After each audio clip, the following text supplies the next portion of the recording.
Hey, Joy, how are you? I'm wonderful. How are you? I'm great. Joy was just telling me for the audience how life is lifing in a really positive way right now. And so Yeah. I just want more of that. And I want more of that while we're recording. So now we're recording. So tell me, how is life lifing for you right now? Life is lifing in such an amazingly beautiful way right now. I actually took about a year off from doing hair Oh my, and it's to amazing. recalibrate my life, to restructure, to prioritize myself and self care, to explore some of my other gifts. And I have been blessed to be able to come back on the scene now, refreshed, revived, more in love with this industry than I ever have been, and with a lot Ooh, of opportunities that are ooh, coming up. So, life is very life is doing interesting. wonderful things. Yeah. So what do we call that? A sabbatical? Some people call it a sabbatical. A sabbatical, semi-retirement, whatever. Temporary Me retirement. time. Joy Williams Absolutely. time. Yeah. Yes, yes. So, Okay. Well, yeah. that's the teaser, and we're gonna let the audience hang on Oh, that I love teaser, that. and we're gonna bring it back to kind of how you started, and then we're gonna fill in the blanks, and then you can tell us how that's been. Because, tell you the truth, I don't know if we've ever had a conversation where somebody took a sabbatical like that. So Hmm. I have so many questions about that. I'm going to start with introducing you though. You're an LA-based hairdresser who focuses on texture. You're a 3-time Miss USA stylist, which is pretty cool. Stylist of the Year award winner at Texture Style Awards. And you are a coach for Texture versus Race, which our listeners know about because we've interviewed Kia, Artistically Neil, and others from Texture Yes. versus Race. So super cool. Just lead us off. Where are you from originally, and how did you become a hairdresser? Yeah, so I am from Texas. I'm a Houston, Texas girl. I'm And from so, Dallas. hey. Whoop, whoop. And I so, mean, we're in the same state, but it's like a what 5 hour drive in worlds between. away. Yes, Yeah. it's worlds away. And so started off wanting to actually be an attorney, if you can imagine. I was a high school debater and speaker and did all that stuff, went to college, the whole bit, and got an amazing job at the Texas State Capitol in Austin and realized Huh? this is miserable. I do not want Uh, to do this like this. I'm not happy. I'm not able to be as creative as I want to be. I am a creative butterfly. And so I took a chance on myself and said, you know what? I've been doing hair in the dorms. I had a whole clientele in the dorm rooms. And then when I moved off campus into my off campus housing, I was doing hair in my living room. mm. So, shout out to the former kitchen titians and that got licensed. And, I really jumped into it head first. I went from cosmetology school to the field, right? So I started working with pageants and even bodybuilding competitions and things like that Huh. to really get my feet wet with doing hair and makeup backstage. And then I And went into a hold salon. on, hold on. Was Yeah, this because that's different, right? So yeah, most people yeah. go into the salon, Mm-hmm. they get their feet wet with kind of quote Mm-hmm. unquote normal people, and then they go backstage for the whatever. You said bodybuilders or the models or the whatever. Yes. So Mm-hmm. why did you do that, and how did you convince the producers of the show that you knew what to do? So, growing up in a household of hairdressers, my big sister was a hairdresser. A few of my cousins do hair. I feel like I got my training as a teenager. I was carrying their bags. My sister and her friend used to do the Houston Rockets wives' hair before basketball Mm. wives was a thing. And so I had been sort of in the industry as an assistant for as long as I can remember. And so, because I had that experience, and it was just simply me just saying, I want to go, I want to learn, putting myself in that position to be able to assist and learn. that I had a lot of experience. By the time like I said, I was, doing hair in my dorm room. So by the time I got to cosmetology school, I had a good working knowledge of hair. And so with going to, I'm a alumni of Paul Mitchell, the school in Nice. Austin. And so, they set me up with a great foundation. And so after doing that, I was able to just, get my cosmetology license and then again, putting myself in position when I was in school, when there were photographers or producers of shows or fashion shows, I'd show up with my kit and say, hey, do you guys need an assistant? So in Yeah. cosmetology school, I was getting experience with fashion shows and hair shows and things like that, and working for free while having a school and job. So I felt more confident in myself to make that leap straight to backstage. Yeah, So you pretty much had the DNA from your family. yeah, You had a lot of yeah, experience, yeah. and you had the chutzpah. You had the confidence. You had you fill in the blank on the word to walk up to somebody and who was involved with the show and to say, I can do this. Choose me. Yeah, I think a lot it's of people struggle with that. definitely, it's definitely, it takes a little, I think as creatives, we all are a little crazy. It takes that type of boldness, right? Like it takes you to say, okay, I've seen this, I've been exposed to this, I've had experience with that, let me just really believe in myself. And I feel like that's where it starts. And then you have to like train, and I was willing to put in the work, right? Like I think that a lot of times people don't realize that you see someone and they have these accolades and they're award-winning stylists and all that stuff, but they too were carrying their kit doing stuff for free at one point. They too were, cleaning the brushes. They too were behind the stage or, way in the back, assisting someone at some point. And so, that type of, you can't teach that. Cosmetology school can't teach the education and the learning that you get with real world hands-on experience. No doubt about it. Okay, so you found yourself backstage before you ever worked in a salon. How long did you do that before going into a salon? Probably about a year or two. Probably Okay. about a year or two, I worked backstage, and then I started working in a salon in Bee Caves in Austin. Oh, yeah, I know that area. That's Yeah. really nice. So hold on a minute. So very often when we are talking about backstage, we're talking about productions and things that sound really sexy and super fun.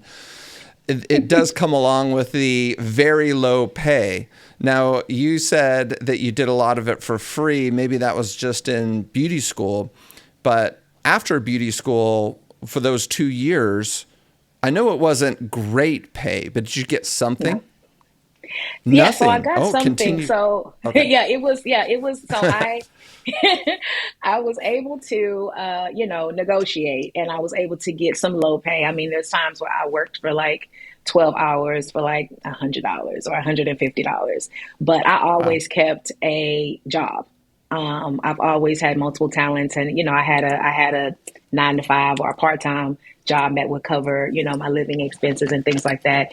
But I just knew that this is where I wanted to be, and no matter what I needed to do to make that happen, I would do that. So if I'm working backstage this weekend, I'll take clients during the week in the evening, and then I'd work during the day at my regular 9 to 5 to take care of my bills. It really was about as they say, grinding or hustling, Yeah. like really making it happen for myself. And then as you begin to build relationships, which is what this industry is all about, it's really about relationships. Yeah, there's a lot of talented folks, and you got to have some talent and some gifting, but your ability to build and maintain relationships, is what has gotten me in so many doors. And so as I began to build relationships with people, and they knew, okay, she's going to show up, she's going to be here on time, she's going to be willing Yeah. to do what we need her to do. If we have critiques, she doesn't take it personal. She's like, okay, cool, thank you. Let me adjust, my ability to pivot in the moment. We started, we're going to do a down style waves, and now it's an updo. Okay, cool. Let's figure out how to make that happen. You know what I mean? Mm-hmm. And so just that, and being able to build relationships with people, got me a lot of referrals and and Mm-hmm. so, by the time the end of the 2 years, I wasn't making $100 a day. I was making a little bit more. Right. But it was really about starting from the bottom and working my Yeah. way up. Investing your time into learning and Yes. showing that you have a professional maturity Yeah. that you probably knew was valuable, and you Yes. developed a reputation with your network Hmm. that valued that professional maturity. And then when it came time to do shows, they knew that Joy was going to get it done. And that's the recipe right there. And there's some people in the world who complain that things never work out, they never get chosen, nobody ever knocks on their door and asks them to do things, and you just basically laid it out right there. Professional maturity is something that I've had on my mind for the last couple of years. Yeah. It's something that is rarely talked about, but it's maybe because it's obvious to some people and but it's not obvious to other people. It's Right. the showing up on time. It's the, being there with the knowledge that there is a goal Yep. that is everybody's eye is on, and you can't get sensitive if somebody says, let's not do that updo that you just did. Let's do this one. That is not Hmm. personal. There's a professional maturity involved with saying, Yeah. okay, that's not the look they want. It has nothing to do with me personally. This is Hmm. not an affront. This is not an insult. This is not a time to get all sensitive and Right. imagine things that aren't true. Let's focus on what they need. What look do they need? Let's get that done. Yeah. So you basically just laid it out there. So that was amazing. Thank you for that. Okay. After you put this investment of time and effort in, then all of a sudden you start making a little bit more money. Okay, well, did you ever stop doing the productions, the shows, when you went into the salon ultimately after 2 years, or did you kind of do a little bit of a hybrid? I did a little bit of a hybrid. So, I knew that I did not want to be a typical hairdresser. And I think that came from, and typical is stereotypical, typecasting, but I knew that I didn't want to be in a salon setting in a four walls every day for the rest of my career. I had just changed my, entire career goal from, pursuing law to going into cosmetology because I wanted the ability to create and have freedom. And so I was not about to turn around and put myself back in a box. You are only, I always tell people, you're only as small as the box you allow yourself and other people to put in. Like all of us can show up big. We don't have to Mm-hmm. show up small. And Mm-hmm. so, because of that reason, I wanted to make sure that I still had that ability. So, even when it came to being in a salon, working, and I'm 41. I've done a lot of different. Worked in commission salons. I've had a booth. I've had a suite. I've owned a suite salon. I've owned a commission salon. Like I've done all the different things. And it's really about pivoting and adjusting to what works for you, but making sure that even as I started to attract clientele, I always attracted clientele that one had a certain lifestyle where they knew that they could be flexible, like they would need me to be flexible with them, So my Mm-hmm. clientele for the last 15, 20 years has consisted of teachers, attorneys, doctors. Like, yes, I've done celebrities and they're amazing, but my bread and butter is my everyday celebrities. Yeah. And so making sure that hey, my kid has a thing, or hey, I have to stay after work. Can we reschedule? Having those types of policies and letting my clients know up front when you come into a consultation with me, listen, so I am here for you. We will help create a hair plan to get you exactly to your goals. But I need you to understand that sometimes I travel. Sometimes Mm-hmm. I'll be out of town. Sometimes I need to do that. And so, if you want me in the salon every Saturday at 8 a.m., I may not be the hairdresser for you. And that's okay. And I Mm-hmm. think that if you if you communicate with clients, even when it came to working on set and production, just communicating, what is the goal? What are we all trying to reach here? What do you want? What do you want it to look like? How do you want it to be structured? How do you want me to communicate with you when I have questions? Do I need to talk to your assistant? Can I come straight to you? If you have a critique for me, please let me know before, I finalize the style. I'm not going to put my final hairspray on until I bring it to you, until I bring the model to you and get your critiques so that I still have a moment to work with it. You know what I mean? I'm creating my styles with flexible hold hairspray so that I can still maneuver and manipulate the hair until we all are happy. So it's really about communication, I think. From having a background as a debater, I like to over communicate to make sure that everybody is clear. And so, I applied those same skills and that same understanding to my career. Over communicating is very, very good because it turns out that not everyone listens to every word that's being said. Isn't that true? Facts. So as you're talking to your client, you may say a sentence that is very important, and they may not have heard that sentence. Especially, they may not have interpreted that sentence with the same meaning that you delivered this sentence. Yes. So you've honed your communication skills, and that's probably served you very, very well and allowed you to craft this clientele that understands your needs as a service provider, and the client is able to choose whether that's consistent with their needs as a client. And it sounds like you've gotten a pretty good setup right now, and clients that you probably not only like a lot personally, but also it works out professionally.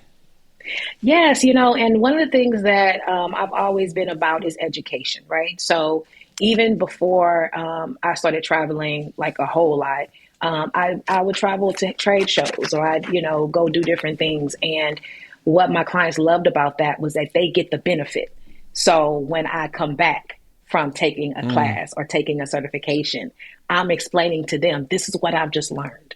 And this is what I want to do with you going forward. I used to do it that way, but now I found a better way. And I explained that to my clients, and they're like, oh, okay. And it's so funny because I normally service like 1-2 people at a time tops, right?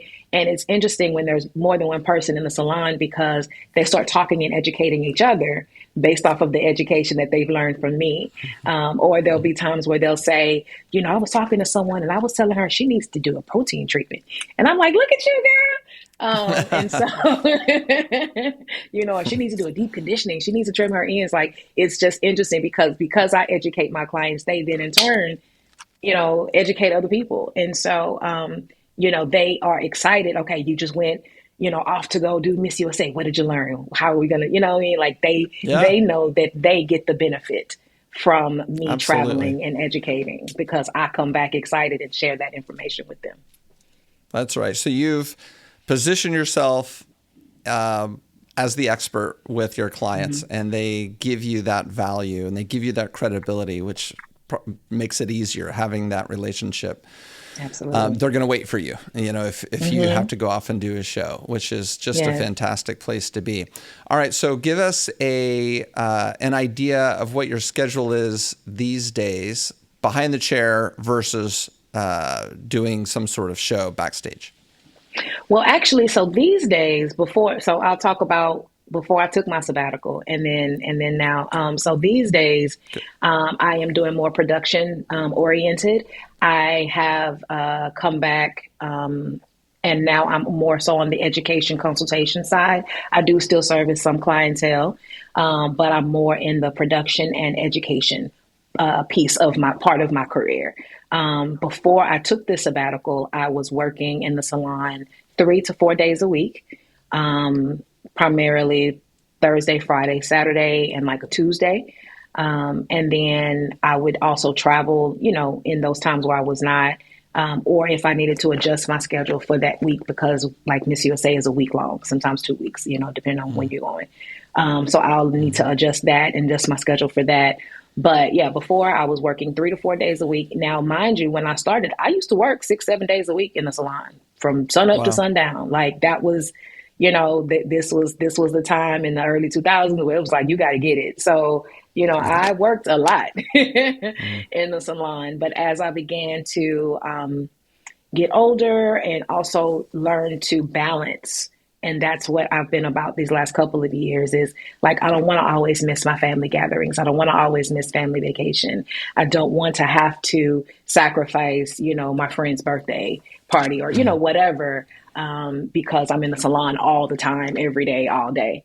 And so I began to start saying, you know what, let me start taking more than just one day off. Let me just start, take some time to really make sure that when I show up, you're not getting tired, exhausted, cranky, frustrated joy that then projects those frustrations onto you. You're getting a person Mm. that has rest, that had fun with her family this weekend or yesterday, and is ready to now come into the salon and say, okay, so what are we doing? I get to be present. And that's what I learned about balancing is being able to be present when I'm with you, and because I know that I have scheduled out the time that I need when I'm away from my clients. Mhm. So these days now I'm doing a lot more traveling and production and education.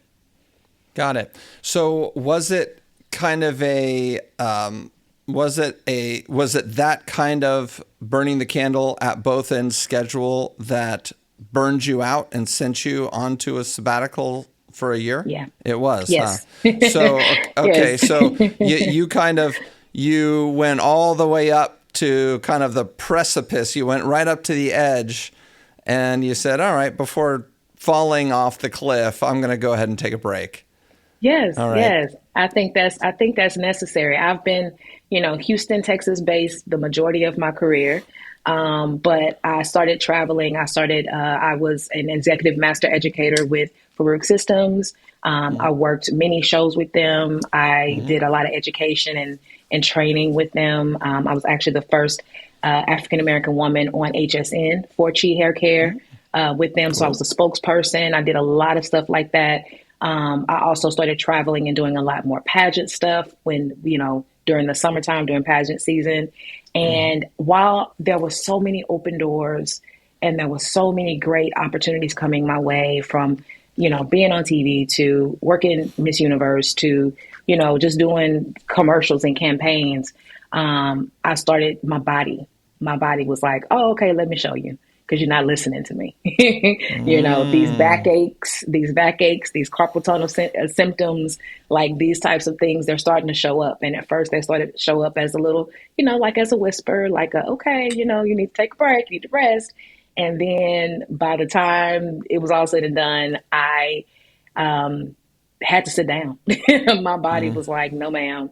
I had two major surgeries earlier this year. I just recently recovered from a breast reduction and a hysterectomy. Mm. And part of, without getting too much into girly stuff, part of the Well, we hysterectomy have a was lot of girls because, listening right now, okay, so okay. yeah. So don't be So, thrown that okay. because you're talking to a guy, there's no girls listening. Oh, my plan is playing with my ear. Okay, sure. So essentially, I had some things happen with my uterus where my uterus began to fall. And from all intents and purposes, with my doctors and everything, they were like, "You've been on your feet. You have the same symptoms that nurses have. Nurses and Mm. hairstylists a lot of times have the same things, whether it's back issues, sciatic nerves. If you're a woman, some things kind of tend to happen with that because I'm picking up stuff, Mm-hmm. I'm traveling, I'm on my feet all the time. And Mm-hmm. so I had to sit down. I had to, of course, get prepared for that surgery. But it also was a time for me to say, okay, so what is this is what the last 20 years have looked like. What does the next 20 years look like for you? And do you still want to go with this pace? Like what does life look like for you? And so I had to sit down and say, while I love being behind the chair, I love educating more. I love being able to see those aha moments in hairstylist eyes when I show them something that's very simple that they have already, that they know how to do, but they heard it in a different way. That's what lights me up. That's what like fuels me. And so, okay, so I want to get into more with education. And so I started working with texture versus race and, doing some other things. But I needed a moment because at one point I was traveling probably 5 to 6 months out of the year. And so I'd be gone for a week, come back for a week. I'd be gone for 4 days, come back for 2 days. You know what I mean? And Mm-hmm. so it began to get to a point where it was like, okay, Joy, you've got to figure, you're doing a lot of stuff for a lot of people, but what are you doing for yourself? Mm-hmm. And at the end of the day, it's just me. When I get ready to Yeah. close my eyes, it's me. And so, I had to say, okay, I need to prioritize myself more. I was having lung issues. I have asthma and bronchitis, but because I was not taking care of myself, not sleeping, Mm-hmm. not, eating the proper things because I'm on the road, all those things were exacerbated. There's And all sorts of things that can go all wrong, sorts of right? things. Yeah, Yeah. yeah. Shoulder pains, like all sorts of things. And I had the breast reduction because they were heavy. And with being on my feet all the time, my back was like tore up. So I had to do chiropractor appointments, like all those Yep. things. And it was just like, okay, listen, we've got to take a moment. And so I said, okay, I love y'all. I'm a, refer my clients over to some folks. I retained a few of my clients, and referred some other clients over that needed more consistent appointments, which I totally understand. Like the thing about it is like take nothing personal.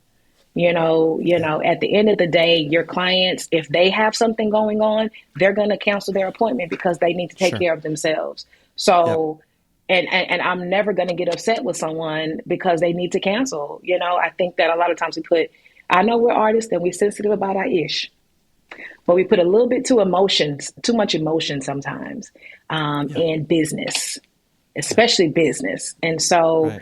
learning to reprioritize, and give yourself the time that you need to even think through. I was able to even think through what does this look like for me? How do I want to show up in the beauty industry? I think my years of experience now I can help those that are coming behind me that might want to work 5, 6, 7 days a week, that might want Mm-hmm. to put in those long hours that I put in at the beginning. I don't want to put those long hours in anymore, but Sure. someone coming behind me does. And so I can Right. help educate the next people. Yeah. With your experience, your technical skill, and your communication skills, who better Thank than to you. do that, right? For the next generation, or even the existing generation. It's not really even a Absolutely. generational thing. Right. So I've heard of these issues. What advice do you have for the hairdressers who are listening and they're like, absolutely, I spend too much time on my feet. What can they do? Do you have any advice for them? I mean, and I'll just kind of throw out a thought, and you can say it's stupid or smart. But we have a lot of hairdressers in our salons, and Hmm. I'm seeing more and more of them on the roller chair saddle things. That is wonderful. Like I remember saying out of my mouth, I can't sit down. It's gonna take me it slows me down. Like, and that was the mindset. It's like, no, I have to stand up because I'm gonna be slower with these highlights or whatever if I'm sitting down. But in actuality, I was tearing up my back standing up all day when I could simply use the saddle thing. So I love the saddle thing. I have one. Mm-hmm. So the saddle roller chair is amazing. The shoes, again, when I started, in my early 20s, it was real cute to go to work and work on concrete in heels. Not anymore. Right. Your fancy Gucci heels. Yeah. Your fancy Gucci heels are tearing up your back and your feet. I love That's right. you, but I must tell you the truth. You can tell everybody that um, you have those fancy shoes at home, and then you wear your yes, comfortable ones to the salon. that's it. That's it. And so, wear your Crocs, wear your I forget the Your name of the Hoka's. nurse's shoes. Yes, like wear Yeah. wear things that are going to give you cushion, comfort, help to realign because even the type of shoe you have can, help you kind of with alignment of your spine. Like Mm-hmm. everything is connected to your spine. So if that's out of whack, then yeah, definitely I recommend the saddle chair, getting chiropractor appointments. That is life saving. Yeah, I was There are just gonna so many talk about things. it. Yeah, Yeah. there are It's so many something that things in your body. we've I don't know if we've ever talked about it. Listeners, you may remember sometime that I've talked about the chiropractor. I have a bad back because I played football in Mm, grade school, and I'm mm, still paying for wow. playing football in grade school, which is why my kids are not going to play football. But I go to the chiropractor every Monday. At the end of the day, I have a 6 o'clock appointment. I go in there and he aligns me, and I have to do it. If I don't do it, then I have problems.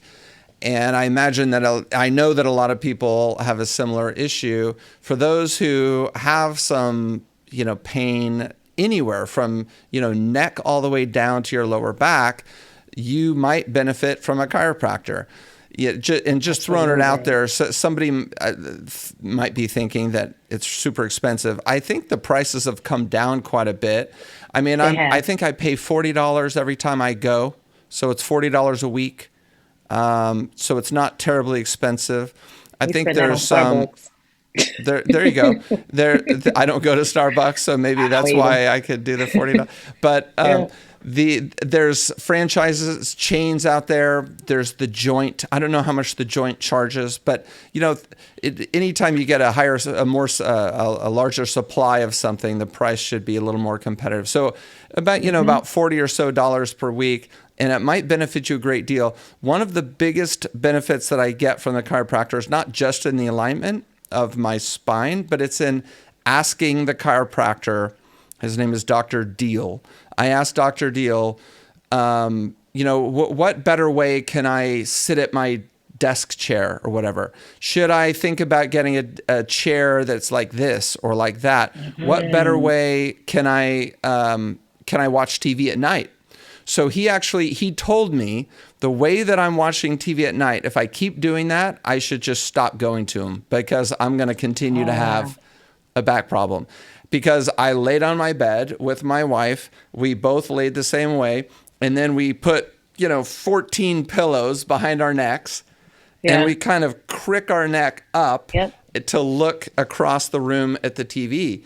And he said, if you're going to keep doing that, there's no sense in you coming to me because you'll always have problems. So I said, what do I do?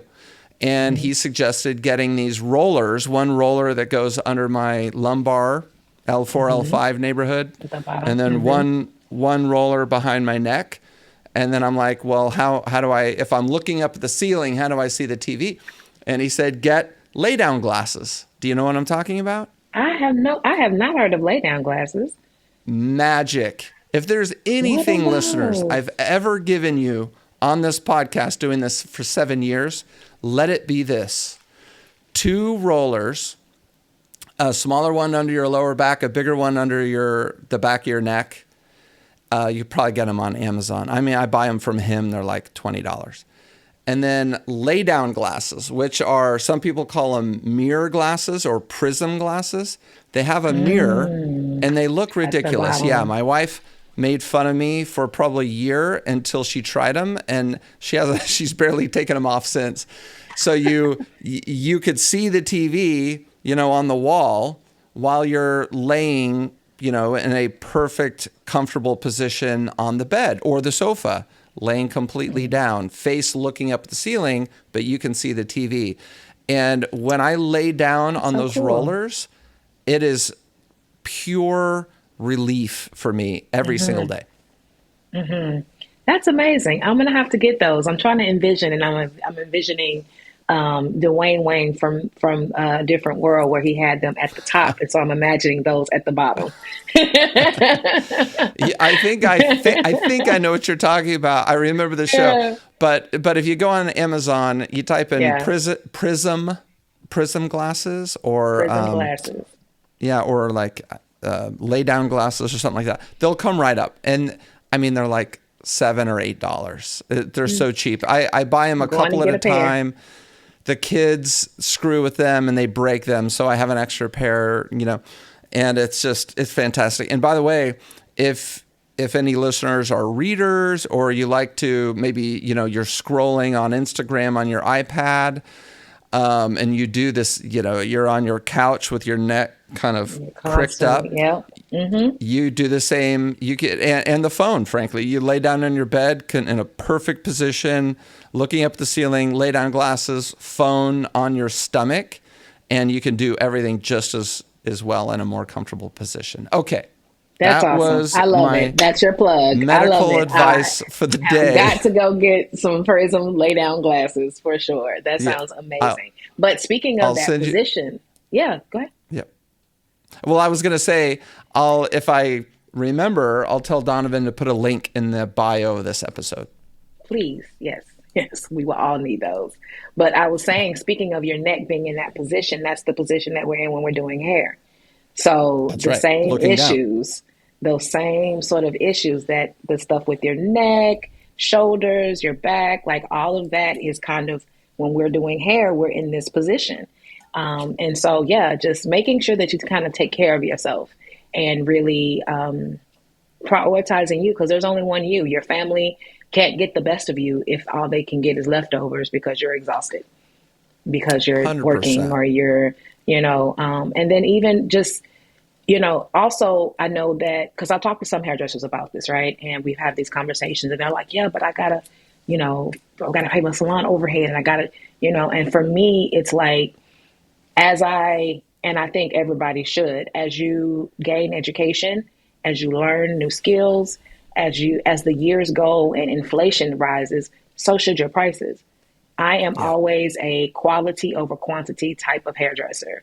At the beginning of my career, yeah, I was trying to get, 200 clients every 2 weeks. You know what I mean? Like I was trying to make sure that I got the traffic in.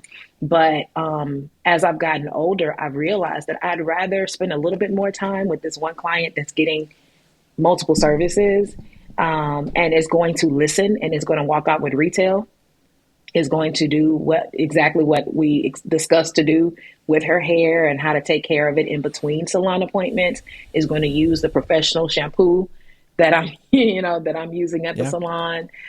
So she doesn't strip her color or strip her curls. Like I'd rather that quality over Yeah. quantity, and folks that Absolutely. are quality clientele will be attracted to your quality, prices and will pay you and tip. Like you don't have to just accept whatever. We really have the power to decide what our clientele looks like. And I think that sometimes we forget that because we're service providers. We think that we have to accept everything, and you don't. You do not. Wiser words have never been spoken. Okay, so these days you are back from your sabbatical. You're focusing on education. Tell us where people can find you. Where would they go to see where you're educating? So you can always go to my website, joywilliamsbeauty.com. And we're doing some updates now because we recently are moving to LA. And so relocating from Texas to LA. And Awesome. there will be, opportunity. I have a freelance team because I do pageants and, different events, commercials, editorials, things like that, photo shoots. We have a freelance team that I work with, which is basically me working with other hairstylists that are freelancing. And I may say, hey, I need 5 people over at this pageant. So they can apply to be a part of the freelance team on the website. Everything is going to be centered through the website. Also, I have JWB Academy, which is a series of classes that you can take with me virtually online, or you can book in person. Now we'll be in LA and not Texas anymore. So just to put that out there. But you can book and you can take things like I have a texture one-on-one training where a lot of stylists, want to understand how to care for textured hair. With me being a texture specialist and working with, beautiful people like Chesley Kristen, Kaylee Garris, with Miss USA, Miss Teen USA, or working with all kinds of people that have different textures of hair. You really get a full comprehensive sort of understanding of what texture looks like and how you can incorporate these services into your menu and what you offer. So there's like a texture one-on-one class. There's a salon business one-on-one class. I speak to you about how to grow your social media, how to market. Like, unfortunately, these days we do have to be a hairdresser and a photographer and an editor and a content creator and all the things to get yourself out there. But it's not as hard as we make it be. So, I think, and we have to be authentically ourselves. Like we can't do everything that everyone else is doing because that works for them. And so what works for me is what works for me, and what works for you is maybe different. So, I have those types of classes. So people can always go to joywilliamsbeauty.com. You can follow me on all my social media at Joy Williams Beauty, Instagram, Facebook, all the things. But yeah, you can always find me there doing education and book a class. Awesome. I love it. Well, I want to say last time I looked, about 60% of our listeners are in Southern California. That's probably because that's where we have most of our Salon Republic locations.